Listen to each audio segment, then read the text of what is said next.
Hey guys, welcome back to the channel. Welcome to another video. Congratulations to one Lionel Messi in Argentina on winning the World Cup yesterday. Something that I kind of predicted in my predictions, so I'm kind of happy about that in one way. And I'm very happy for Lionel Messi that he managed to get the fairy tale ending that he kind of deserves in a lot of ways as well. Argentina won the World Cup yesterday in the final against France, and even Kylian Mbappe's hat-trick in that final game wasn't enough for France to see them get over the line and retain their world champion status by winning the World Cup yet again, back to back. It was Argentina's day yesterday, it was Lionel Messi's day yesterday, in one of the most thrilling World Cup finals that I personally have ever seen. But this tournament obviously had so much more to it than just that. Going into it, of course, it had so much, and then once the ball was actually kicked, it had a lot going on and off the pitch. But then once all the off the pitch stuff sidestepped a little bit and the football was allowed to be played, it made for one of the best tournaments, in my opinion, just in terms of football and entertainment and everything else that went along with why we love this game so much. We're going to be talking all about that. We're going to be talking about Argentina. We're going to be talking about the upsets. We're going to talk about controversies and everything else that went along with this World Cup in this bit of a review of the 2022 World Cup in Qatar. But before we go any further, yes, I am back, and I would love you all to like the video and also subscribe if you're new, if you want to. All of that would be greatly appreciated. But for now, let's get back into the video. Let's talk about the 2022 World Cup. And like I say, for me, one of the best World Cups that I've ever witnessed. One of the best World Cups I've ever witnessed. And I'll say that simply for the reason it was just football entertainment. Once the first week kind of subsided, once it got down to the knockout stages, once all the sort of demonstrations and all the kind of, what would you call it? Once all the demonstrations and all the sort of all the kind of opinions and everything else subsided about this tournament, where it was being held, their views on certain things and everything else that went along with that all subsided, the football was allowed to take centre stage as it rightfully should, and it made for a better tournament. And not only that, but you also got to see a lot of upsets, a lot of entertainment, and it just made it all better. It was just one of the most interesting and intriguing tournaments of the history of it, I guess. Yes, it was a bit annoying, to me at least, that it was in the winter rather than the summer over here, obviously in the UK. It sometimes during the first week didn't really feel like a World Cup. It felt really awkward and different, obviously being at a different time and everything. But like I say, once the football was on, it was amazing. And obviously during that first week, you've got that frantic game after game after game after game thing on a daily basis for like the first week, and then after that first week, it gets broken up a little bit because both games in the group have to play at the same time.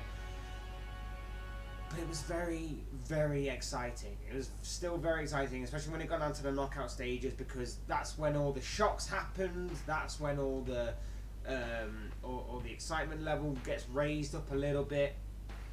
It was, like I say, one of the best tournaments, and I think, like I say, I'm cool with you doing demonstrations. I'm cool with you voicing your opinions and everything. Right to free speech and all that. Fantastic, great, good for you. But there wasn't very little they could do about it. There wasn't very little they could do about it when they already had their flights booked and they were already there. So it sort of, to me, made it a little bit mad and pointless, all this kind of wearing the rainbow armband and all the other kind of movements and all the other kind of statements that players and managers and everybody else was making. Like I say, I'm cool with it, you do you, but at the same time, you're already there. You might as well just do the kind of job you were there for. Might be a bit controversial, I get that. And I'm not saying there's anything wrong with what they did. to me. But once all that subsided, once all that went away and the football was left to take centre stage and centre of attention as it rightfully should, that's when it made for a great tournament, in my opinion. And like I say, in the end, one team was left standing, and that was Argentina. Argentina, mad to think that just under 4 weeks ago, something along those lines, they had lost their opening game of their World Cup campaign to Saudi Arabia, of all teams, in what was a monumental upset in these finals. An incredible achievement by Saudi Arabia, crazy result, and something that obviously led people to believe that maybe this Argentina side weren't all they were cracked up to be. Maybe this was going to be another failure on Lionel Messi's part and Argentina's. Argentina came into these finals as one of the favourites. Between them and Brazil and France, they were one of the favourites to go on all the way to win these finals. And they had just lost to one of the lower ranked sides of this tournament. Were they all they cracked up to be? Well, as it turns out, of course they were, because although that shock sent shockwaves throughout the tournament, although that shock seemingly inspired a lot of other teams to gain confidence from that and to go out there and create shocks themselves, and believe me, there were a lot of shocks in this tournament. We all know that this was definitely a tournament for the underdog for the most part because of how many surprising results there were. Argentina grew stronger in this tournament as it went on. They grew stronger, they grew stronger. They were one of the most entertaining teams to watch. Their quarterfinal game against the Netherlands, in which they lost 2 very late goals to kind of pull it back to going into extra time from being 2-0 up. Argentina obviously got through on that, on penalties and everything. And then obviously to then go on to the semi-final, win that, and then go on to the final.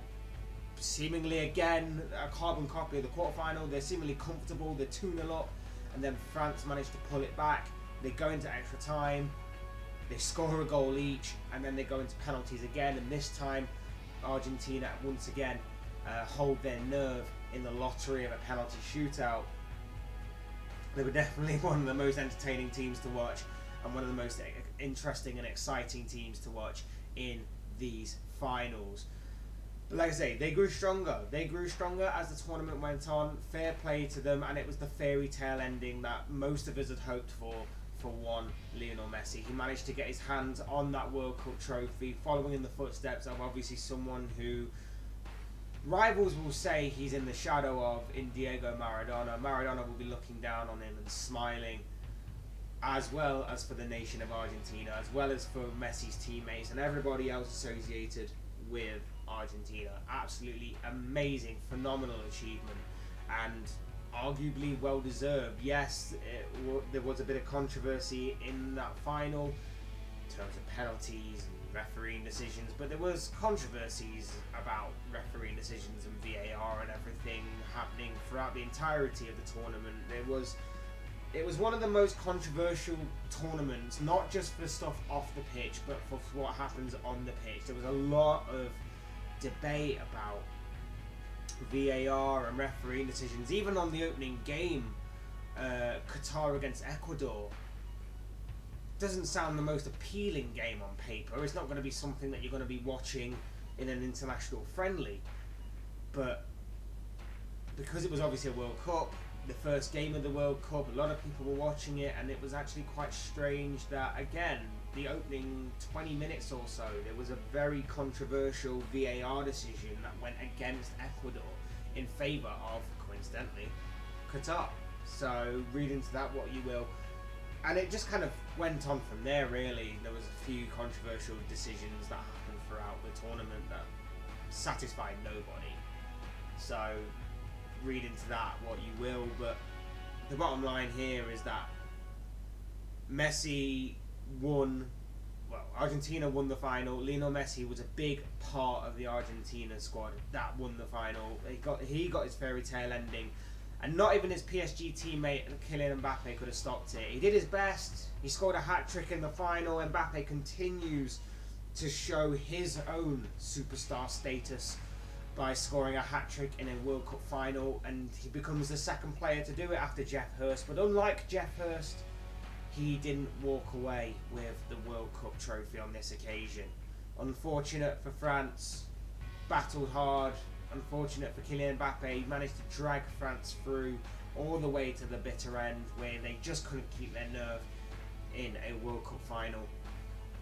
But it was Lionel Messi's day, it was Argentina's day, and they come away with that World Cup trophy in Qatar, something that they've wanted for a long time from the last time that they won it, something that Lionel Messi has been wanting his entire career, and finally he has got it. And now I think there is no doubt about it, given his ability, given his talent, given his pedigree of winning, given his mentality, given everything that Messi has got in his locker and going for him right now, given everything that he's won in his career, he can now add obviously a World Cup winners medal to that ever-growing collection.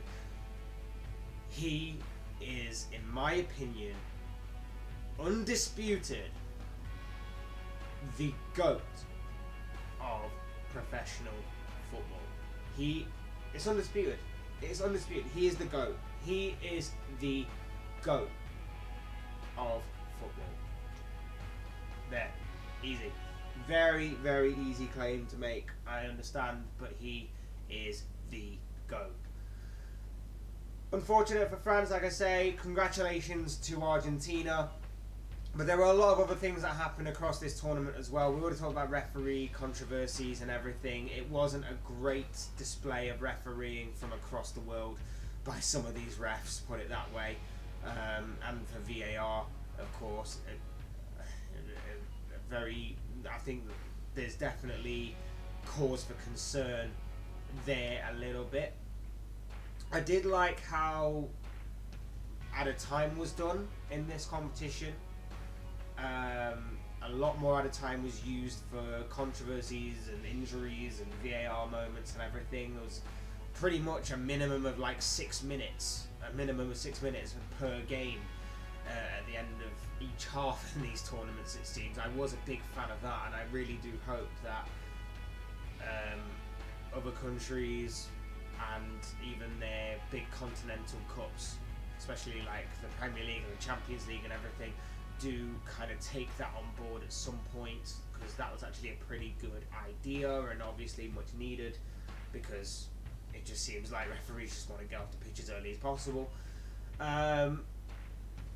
But yeah, there was a like I said, there were a few good things that happened in this tournament, other than obviously away from the controversies and everything. And one of the big things for me was the upsets, the shocks. This was a tournament full for the underdog to go out and express themselves. Let's say Saudi Arabia seemingly kickstarted that whole thing with a 2-1 victory over Argentina. The day after, Japan beat Germany.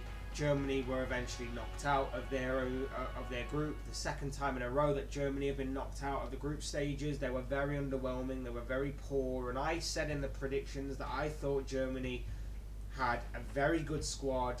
I thought it was very well stacked. I thought they had a very good manager, and I thought that they would do better than what they actually did, and I thought they would actually maybe surprise a few people along the way and get pretty far in this tournament. Oh, how wrong was I? Like I say, I thought the Germans would be better than this, but they were weak. They were very, very weak, and I didn't think they would be that bad, to be honest, but they were very underwhelming, let's put it that way. Speaking of underwhelming, that brings us on to Belgium. They also got knocked out of their group stages. They were very underwhelming. They were very poor, and Kevin De Bruyne came out and made some strange comments about how this Belgian team were nowhere near ready to win the World Cup. They weren't ready, they weren't young enough, or they were too old, or something along those lines. That was a very weird thing to come out with and everything, and it made me just think, well, if you think that, why are you there? Why are you even there? Why not just go home and forfeit? Very, very strange if you're coming out with those kind of comments and you're meant to be a big part of that team and you're meant to be one of the leaders of that team. Why are you coming out and saying that if you don't believe you or your team has any chance of winning it? Very, very strange to me, in my opinion. They were very underwhelming. You had Cameroon beating Brazil, a massive result there. Obviously, people will say that teams use their second string squads in games that didn't really matter, and that happened for the likes of Portugal in the third group game, and Brazil in the third group game, and even France in the third group game as well, because they had already pretty much qualified. So they decided to kind of keep rotation going and give a few their big players, a bit of a rest and everything. So that kind of happened. There. But yeah, there were a few big shocks in that. Again, South Korea beat Portugal. Like I say, Cameroon beat Brazil, and I think it was, and France lost to an underdog as well, whose name escapes me. I can't actually remember the name. I want to say like Tunisia, but I'm not 100% sure on that. But I know it was an underdog team that beat France in that game and still got knocked out. But of course, we can't talk about underdogs without talking about the real underdog and the real surprise story of this World Cup. And that was, of course, Morocco. Morocco, not many people were backing them to do much.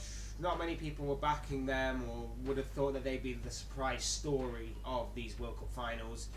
But they were, and they stole the hearts and whole kind of creative thinking about how these World Cups could have gone of everyone. They managed to break out of their group. They managed to progress to the knockout stages. They knocked out Spain in the round of 16 stage on penalties. They beat Portugal by 1-0 in the quarterfinals before cruelly being knocked out by France in the semi-finals. It was an incredible display by Morocco. Not only did they manage to get as far as what they did, but they did it in pretty incredible style. They did it by only conceding 1 goal until that semi-final. Only conceded 1 goal till the semi-finals, and that was an own goal they suffered against Canada. Incredible, absolutely incredible. Made even more incredible by the fact that their manager had only been in charge of them for, I think, a few months before this tournament kicked off, and he had managed to instill them as being a very solid defence, well drilled, playing for each other, an incredible setup defensively, and then obviously when the chances did fall to them, they were lethal. When the chances did fall to them in the right areas, Morocco did manage to take their chances when they came to them, and again, absolutely incredible on their part. And unfortunately, I think just a combination of injuries, fatigue, I think a lack of squad depth maybe, I think it just all sort of let them down in the end, and it all kind of came back to hurt them a little bit, because they just seemed to run out of steam in the France game. They did have France on the ropes seemingly for a fair amount of that game, but they just couldn't find that killer edge to them in that semi-final to really put France away.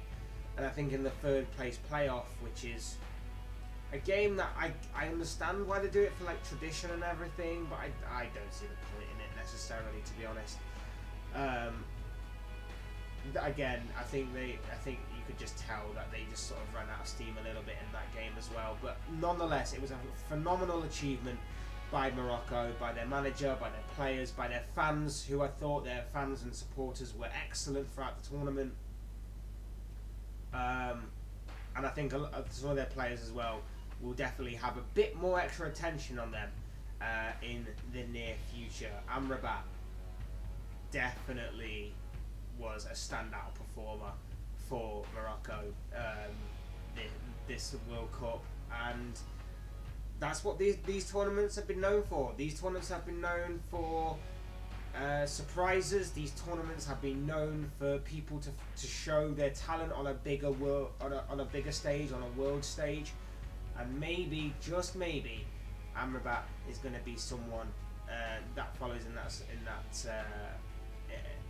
vein of form. And obviously there were a couple of others as well on a Morocco shirt that you can also add to that list. But for me, Amrabat was incredible. But fair play to Morocco all round. Absolutely amazing achievement by them. Absolutely amazing achievement by their manager, by their players, and an incredible effort by their supporters, who probably stayed a lot longer than probably what they were planning to originally.